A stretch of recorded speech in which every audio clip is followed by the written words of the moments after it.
नमस्कार दोस्तों, आप देख रहे हैं न्यूज आर इंडिया 24। हम दिखाएंगे सच।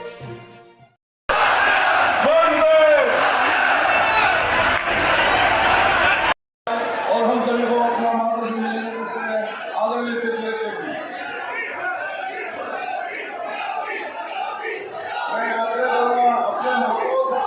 मैं अपने आप सबसे भी मेरा एक बार आग्रह है, जोरदार खड़े होकर तालियों की गड़गड़ाहट के साथ माननीय मुख्यमंत्री बरौनी विधायक आदरणीय जयवीर सिंह जी और अपने समर्थन में आयोजित विशाल सभा में मंचासीन सभी हमारे अतिथिगण, हम सबके नेता वाल्मीकि जी,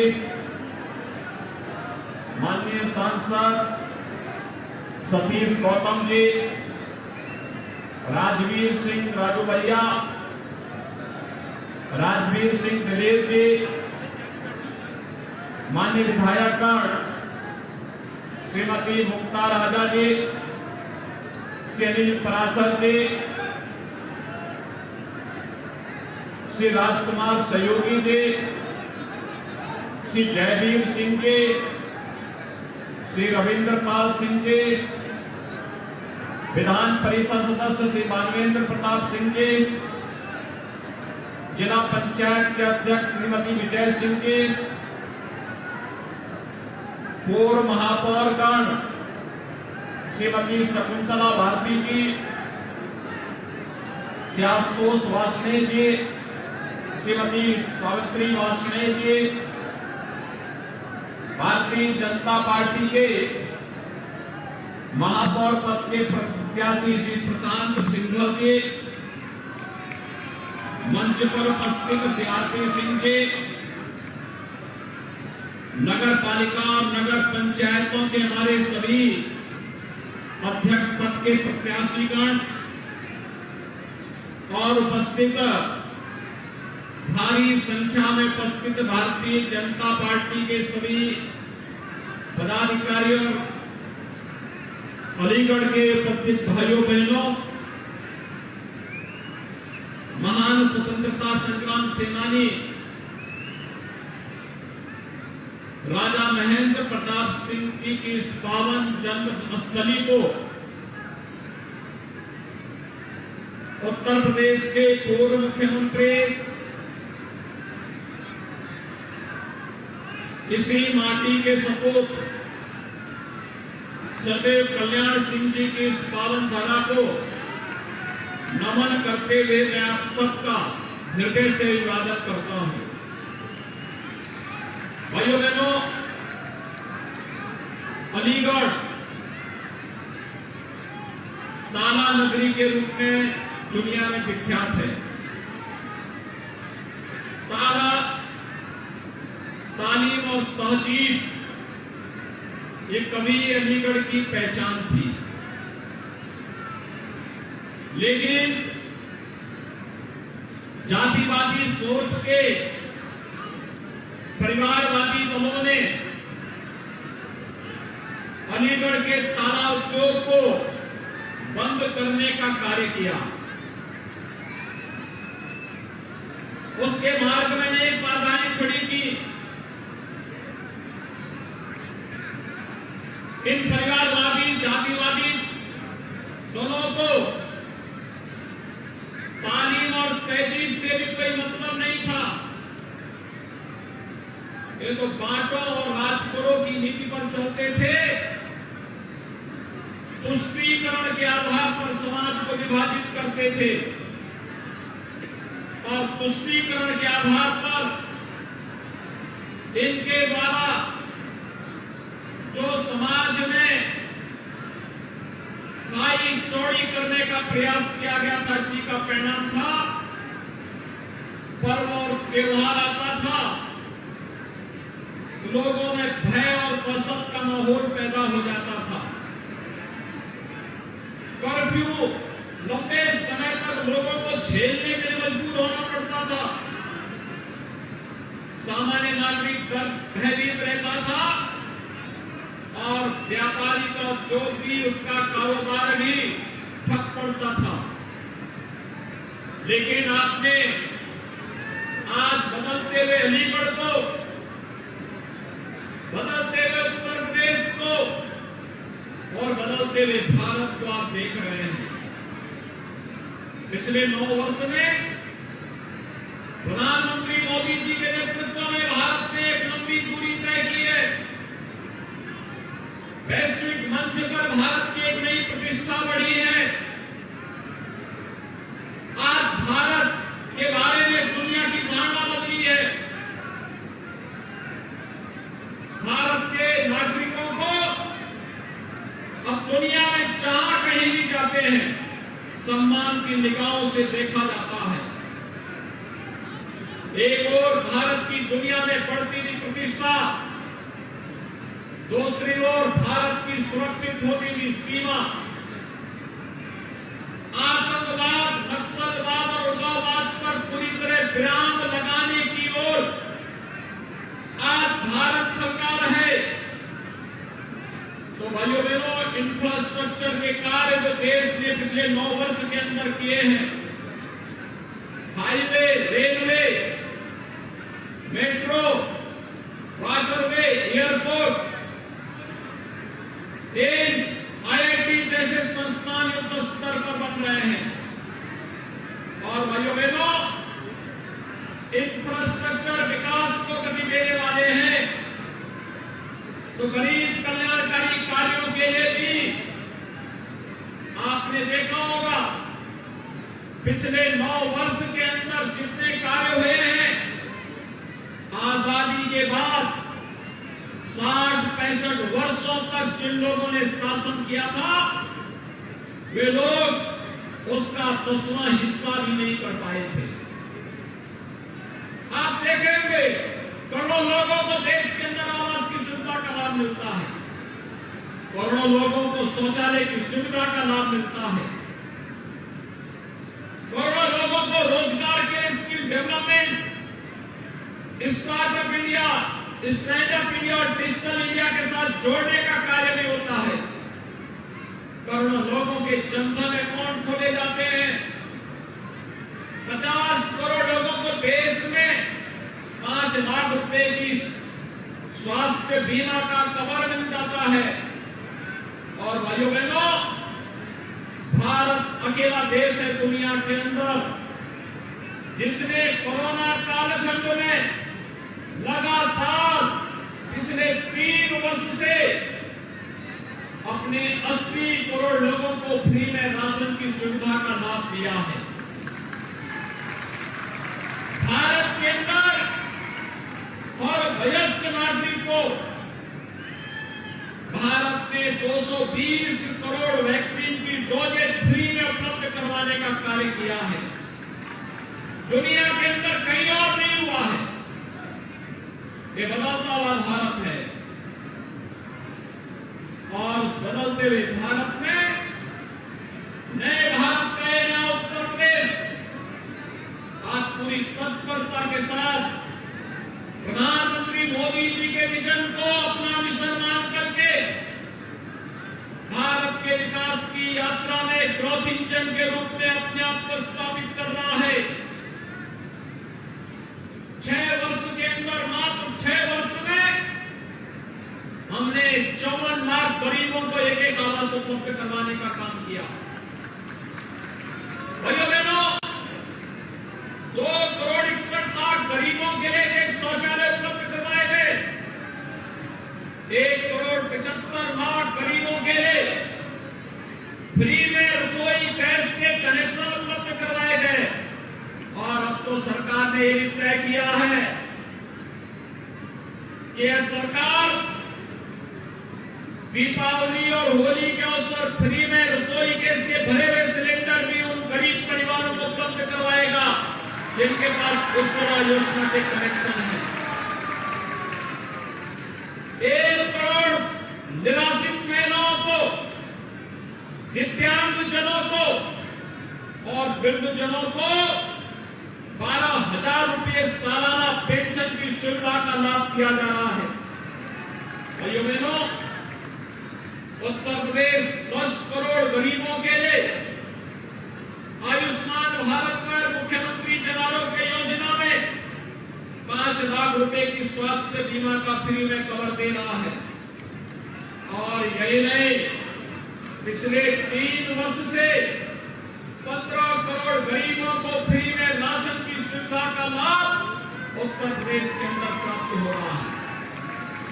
एक और इंफ्रास्ट्रक्चर के लिए एक्सप्रेस हाईवे,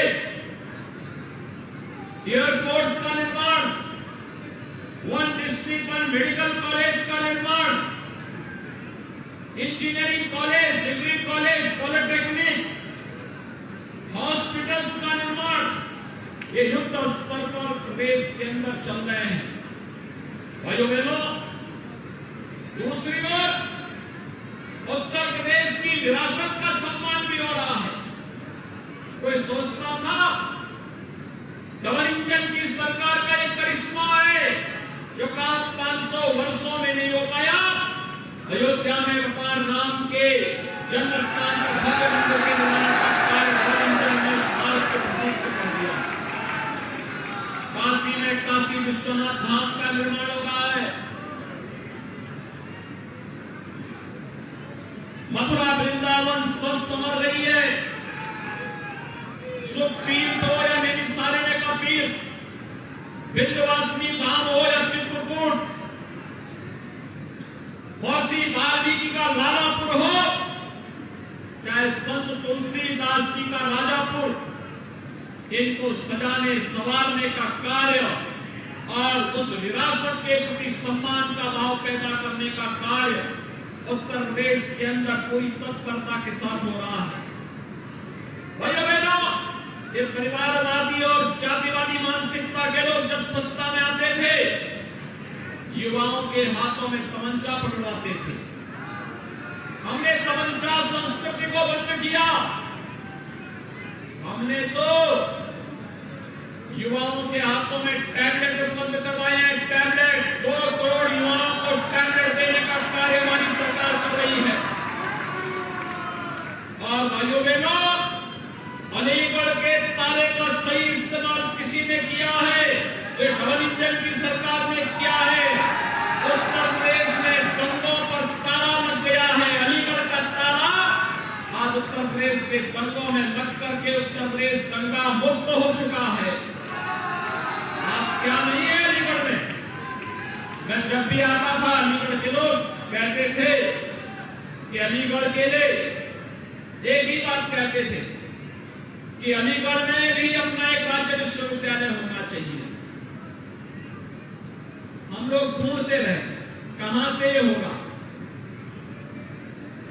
और भाइयों बहनों, जैसे जमीन की व्यवस्था हुई,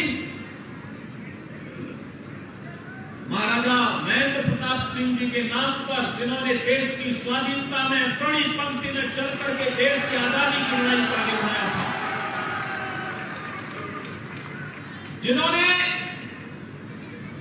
देश के अंदर प्रदेश के अंदर अच्छी शिक्षा के लिए अलीगढ़ मुस्लिम विश्वविद्यालय को जमीन दी थी।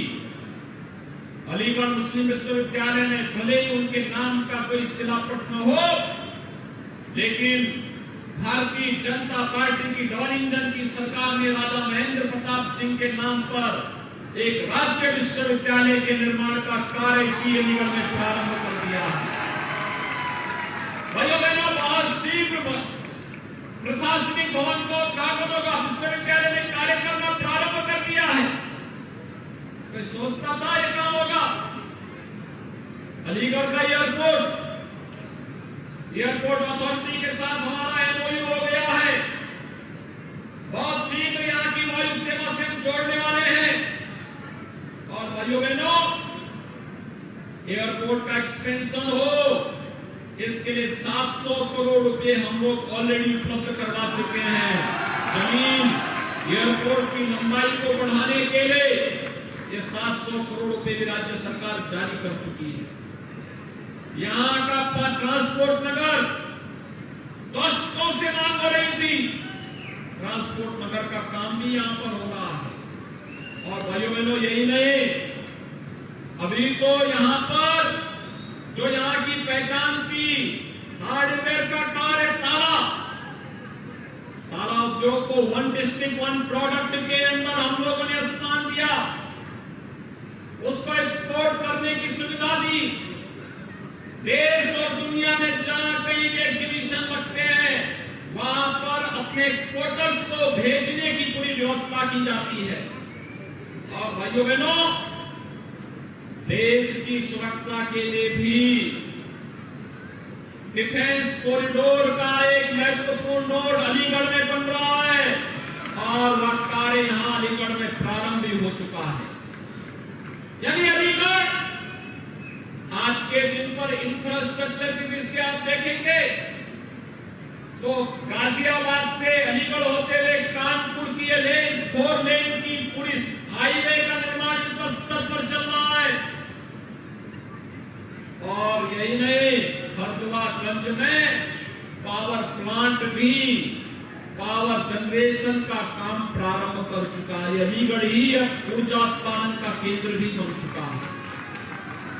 भाइयों बहनों, क्या नहीं है अलीगढ़ में? सब कुछ तो है। ये पहले भी हो सकता था। क्या कर रहे थे सपा बसपा कांग्रेस के लोग?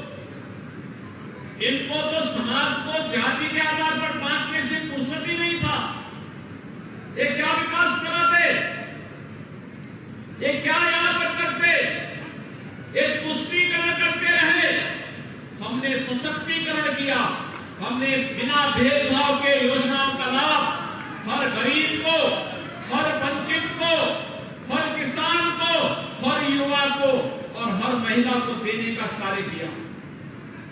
ये युवाओं का शोषण करते थे, हमने युवाओं को टैबलेट दे करके उसके टैलेंट को ट्रेनिंग के साथ, टेक्नोलॉजी के साथ जोड़ने का कार्य किया है। आज यही का युवा उत्तर प्रदेश के अंदर ही अब नौकरी करेगा, उत्तर प्रदेश के अंदर ही उसे रोजगार मिलेगा। ग्लोबल इन्वेस्टर समिट में आपने देखा होगा 35 लाख करोड़ रुपए का निवेश का प्रस्ताव प्राप्त हुआ है और 35 लाख करोड़ रुपए के निवेश के प्रस्ताव को जब जमीनी धरातल पर उतारेंगे 1 करोड़ युवाओं को सीधे सीधे नौकरी मिलेगी। भाइयों बहनों, उसके लिए उस प्रकार का स्किल डेवलपमेंट, युवाओं की ट्रेनिंग, उन्हें तकनीकी दृष्टि से ट्रेन करना, और यही कार्य आज ये डबल इंजन की सरकार उत्तर प्रदेश के अंदर कर रही है। और इसीलिए आज मैं आपसे कहने के लिए आया हूं, 17 के पहले उत्तर प्रदेश के नगर गंदगी के ढेर और कूड़े के ढेर दिखाई देते थे। आज भाइयों बहनों, हमारा अलीगढ़ भी स्मार्ट सिटी बनने की ओर अग्रसर है। स्मार्ट सिटी, अगर हमारा बोर्ड पिछली बार आपने राजीव अग्रवाल को बता दिया होता तो भाइयों बहनों, जैसे गाजियाबाद चमक रहा है, लखनऊ चमक रहा है, कानपुर चमक रहा है, वाराणसी और गोरखपुर चमक रहा है, इसी तर्ज पर पैसे का सही सदुपयोग हुआ होता और उस पैसा भी अलीगढ़ के विकास में लगा होता तो अलीगढ़ की स्मार्ट सिटी के रूप में देश के अंदर स्थान बनाया होता। भाइयों बहनों, 17 के पहले पानी के एक बूंद के लिए लोगों को तरसना पड़ता था। आज तो हर घर नल योजना के साथ हम जोड़ रहे हैं। 17 के पहले नगरीय क्षेत्रों में शोरों का आतंक होता था, आज हमारी सिटी स्मार्ट सिटी बन रही है। और इसीलिए आज मैं आपसे कहने के लिए आया हूं, 17 के पहले व्यापारी रंगदारी देते थे, आज उत्तर प्रदेश व्यापारी कल्याण बोर्ड बना करके हर व्यापारी को हमने 10 लाख रुपए की सुरक्षा बीमा का कवर दिया है और पटरी व्यवसायी को पीएम समिति से ब्याज मुक्त ऋण देने की कार्रवाई को भी आगे बढ़ाया है। और इसीलिए आज मैं आपके पास आया हूं आपसे कहने के लिए कि भाइयों बहनों, उत्तर प्रदेश विकास की प्रक्रिया के साथ तेजी के साथ बढ़ा है। उत्तर प्रदेश के बारे में लोगों की धारणा बदली है और उत्तर प्रदेश के बारे में धारणा बदली है तो अलीगढ़ के बारे में भी धारणा बदली है। पहले लोग अलीगढ़ आने में भी डरते थे, पता नहीं कब दंगा हो जाए। अब आप देखते होंगे कोई माफिया और कोई अपराधी सीना तान करके सड़कों पे नहीं चल सकता है। पहले व्यापारी और समाज का शरीर व्यक्ति डरता था, समाज के बीच में आने के लिए डरता था, पता नहीं क्या हो जाए, पता नहीं उसके साथ कौन सी घटना घटित हो जाए। और माफिया और अपराधी सीना तान करके चलता था। और मैं आपको आश्वस्त करने के लिए आया हूं भाइयों बहनों, आज उत्तर प्रदेश के अंदर स्थिति है, कोई अपराधी और माफिया आज सीना तान करके नहीं चल सकता है। व्यापारी और समाज का सम्मानित नागरिक सीना तान करके गर्व के साथ प्रदेश के अंदर जहां कहीं जाना चाहेगा जा सकता, उसको कोई रोक टोक नहीं, लेकिन किसी माफिया और अपराधी को छूट नहीं दी जा सकती है। और इसीलिए सुरक्षा, सुशासन और विकास की गारंटी केवल डबल इंजन की सरकार दे सकती है। और जो पैसा डबल इंजन सरकार भेजे उसका सही सदुपयोग हो सके, नागरिकों को बुनियादी सुविधाएं उपलब्ध हो, नागरिकों को समय से अच्छी सुविधाएं प्राप्त हो, इसके लिए हम लोग आज आए हैं आपसे अपील करने के लिए कि भारतीय जनता पार्टी ने महापौर प्रत्याशी के रूप में श्री प्रशांत सिंघल को अपना प्रत्याशी बनाया अलीगढ़ से। इसके साथ ही भारतीय जनता पार्टी ने नगर पालिका दौली से श्री पवन वर्मा को, नगर पालिका खैर से श्री पुरुषोत्तम गर्ग को, नगर पंचायत जगतारी से श्री मनवीर सिंह चौधरी को, नगर पंचायत पिसावा से श्री नरेंद्र कुमार राठी को, नगर पंचायत चंडौल से धर्म सिंह भारती को, नगर पंचायत हरदुआरगंज राजेश यादव, ये खड़े होते हैं अपने अपनी जगह, नगर पंचायत जवान सिकंदरपुर श्रीमती फूलमती खटीक, नगर पंचायत बरौनी श्री मनोज सिंह प्रधान, नगर पंचायत गवाना श्रीमती पुष्पलता सिंह, नगर पंचायत पिलखना श्रीमती जमीला खातून, नगर पंचायत कौड़ियागंज श्रीमती कल्पना सिंह लोधी, नगर पंचायत छर्रा श्रीमती सपना गुप्ता, नगर पंचायत जलानी श्री दयानंद वर्मा, नगर पंचायत विजयगढ़ श्री अखिलेश कुमार वासने, नगर पंचायत इजमात श्रीमती पुष्पा अग्रवाल, नगर पंचायत बेसवा श्री उपाल कुशवाहा और नगर पंचायत मंडराक राजकुमार दिवाकर। ये हमारे अध्यक्ष पद के प्रत्याशी हैं सभी, और इन सबको